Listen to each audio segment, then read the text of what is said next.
The hell are you supposed to be?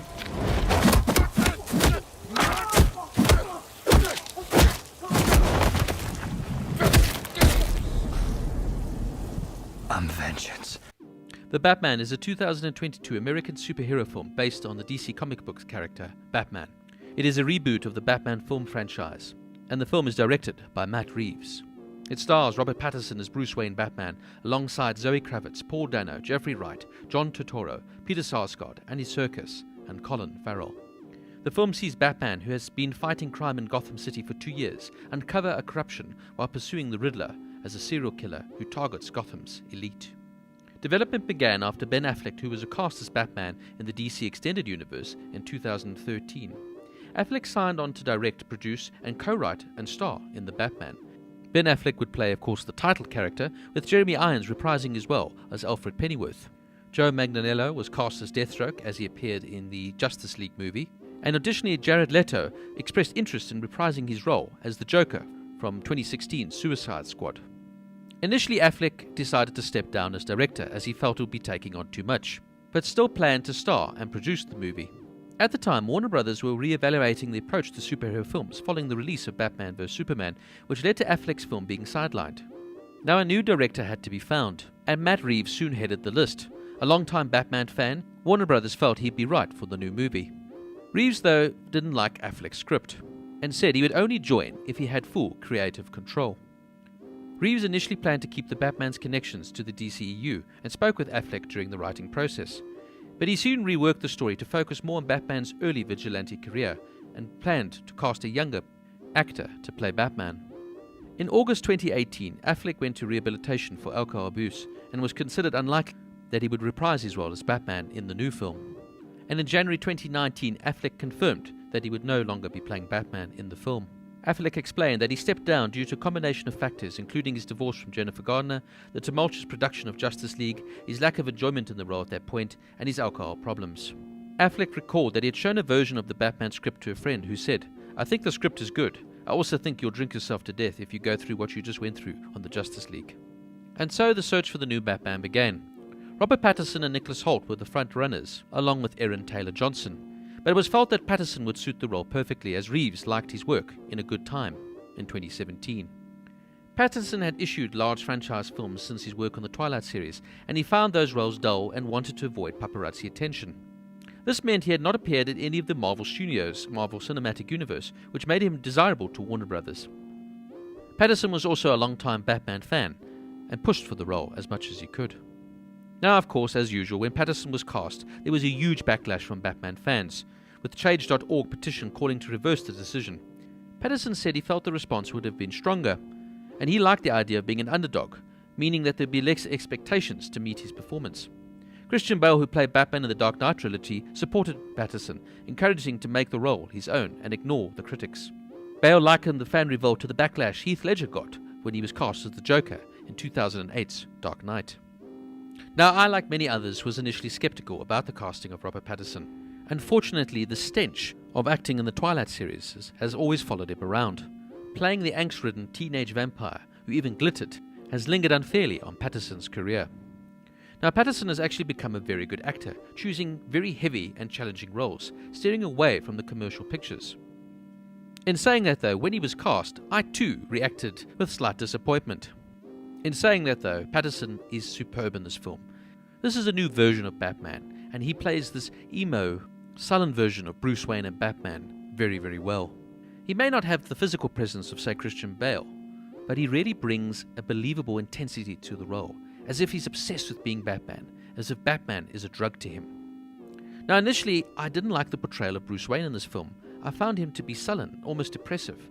But when you realize what Matt Reeves was inspired by, namely Kurt Cobain, and how he purposely did this, how he purposely steered the character away from the usual playboy billionaire mask that Bruce Wayne wears, to make him more reclusive and unapproachable, then you begin to understand what Matt Reeves was going for. This is a new version of Batman, darker, grittier, and more realistic than even the Dark Knight trilogy. And it really works. Batman is a loner. He's obsessive. Being Batman is like a drug which he cannot resist. He doesn't just do this to save Gotham. He doesn't just do this to avenge his parents. He does it because he loves doing it. As we always say, the Batman mask is Bruce Wayne's true face. I mean, let's be frank, to do this you have to be somewhat insane. Albeit that he's on the right side and trying to do right by the city, he does it for himself. Now initially when I saw the costume for the first time, I don't know, I was kind of disappointed. But then it grew on me during the film because you realize how practical this costume really is. Reeves wanted the Batsuit to be practical and feel as if Batman used spare parts to create it on his own. And the design team looked to tactical gear from Vietnam War to inspire this. The costume looks movable, you look like you can fight in it. It really does look like war gear. Now Batman in the film is around 30 years old and is not quite yet experienced as the crime fighter. Matt Reeves wanted to explore the character before he became fully formed. Reeves and Pattinson described Batman as an insomniac who cannot delineate between his Batman persona and his recluse rockstar public identity as Bruce Wayne. Pattinson said the film would question the nature of heroism, and Batman is more flawed than traditional superheroes, unable to control himself, seeking to work out his rage and inflict his kind of justice. And this sums up this version of Batman perfectly. Also, this film entirely focuses on the Batman. It's all about him, as it should be. Now, I absolutely loved the casting of Colin Farrell as the Penguin. Farrell is completely unrecognizable and once again shows his versatility as an actor who can play any role he chooses, but does play particularly well as a bad guy. I love this version of Penguin in the film. He's Falcone's chief lieutenant who operates the Iceberg Lounge, the nightclub where Selina works. He's not yet the crime kingpin we know him to be in the comics, and he dislikes being referred to as the Penguin. Reeves explained that the Penguin is a mid-level monster guy and he's got a bit of showmanship to him. But you can see he's very ambitious. Farrell chose to wear a fat suit over gaining weight because he found he had suffered health problems when he gained weight for the television series, The North Water.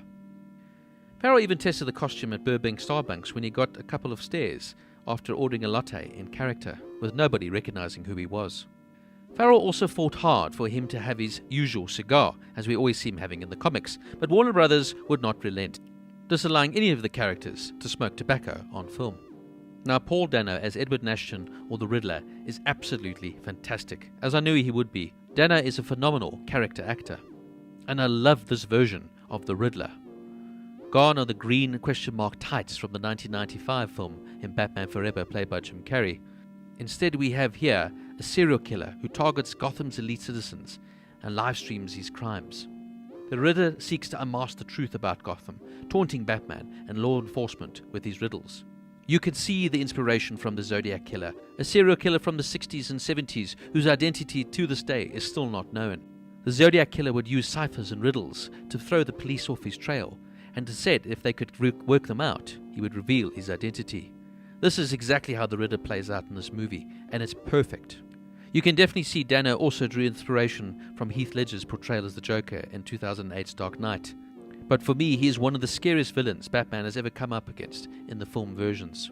I love the way they intertwine his character with modern, cult-like videos that even modern terrorists use today to inspire their followers. The Riddler's costume in the movie is completely based on the Zodiac Killer, and Dano covered himself in plastic wrap since he felt the Riddler would take extreme precautions to avoid leaving DNA at crime scenes. There's also a beautiful interaction at the end of the movie where you see the hint of what further could happen in the series. Then we have Zoë Kravitz as Selina Kyle, Catwoman. She is excellent as the nightclub waitress, drug dealing and cat burglar who meets Batman while searching for her missing roommate. Kravitz said the character is becoming a femme fatale and figuring out who she is beyond just someone trying to survive. She described her as a mysterious character with unclear motivations who represents femininity in contrast to Batman's masculinity. She said the pair are partners in crime, drawn together by their desire to fight for vulnerable people. Kravitz focused more on her Selina than her Catwoman persona because she did not want to distract from the character's emotional journey. She also portrays Selina as bisexual, like she is in the comics. Now, I thought Zoe was perfect for this role. She's enigmatic, tough, and sensual, and just exudes the cat-like sensuality. This is the best interpretation of Catwoman since Michelle Pfeiffer's 1992 take in The Batman Returns. I also love the sexual tension between her and Batman. It's fascinating to watch as these two conflicted characters are drawn together. Jeffrey Wright is excellent as James Gordon, an ally of Batman in the Gotham City Police Department and the one true, honest officer. Wright described Gordon as relative to the Gotham City Police Department, to Batman, to justice, and to corruption. Similar to Christopher Nolan's The Dark Knight trilogy, Gordon begins as the GCPD lieutenant in The Batman, allowing his progression to commissioner to be depicted in subsequent films. In this film, Gordon plays a huge part, as he works side by side with Batman. Now, I love Wright in this role. He really brings a gravitas to the role that you haven't quite seen since Altman's take. I'll still need to get used to Andy Serkis as Alfred Pennyworth. Serkis is an excellent actor, but Garn is the more older father-like figure portrayal of Alfred. In this series, he is more tough and looks ex-military and seems more like a version of Pennyworth used in the Gotham series, where he was ex-army and Bruce's trainer rather than just his butler. And they have quite a hostile relationship and rarely speak. Pattinson described Alfred as Batman's only confidant, and even though Pennyworth thinks he's gone insane. There is a touching moment though later in the film between the two characters that will hopefully play out in the further films. John Turturro as Carmine Falcone is perfect, and he really adds to this role perfectly. Now, I loved this movie from start to finish. I love the focus now more on the detective side of Batman rather than just the crime fighting side. Now, I won't lie, after the Dark Knight trilogy ended, I was sad, especially when I heard the new direction my favourite character was going to be taken in. I hated the DCU version of Batman. Affleck wasn't a great choice, and using Batman alongside the Justice League just didn't work for me. It was too over the top and too fantastical. And Batman, for me, has always been special because he's grounded in reality. Yes, he's a comic book character, but he's real. He's authentic, he's flawed, he's dark. When I heard the new direction this film was going in, I was cautiously optimistic.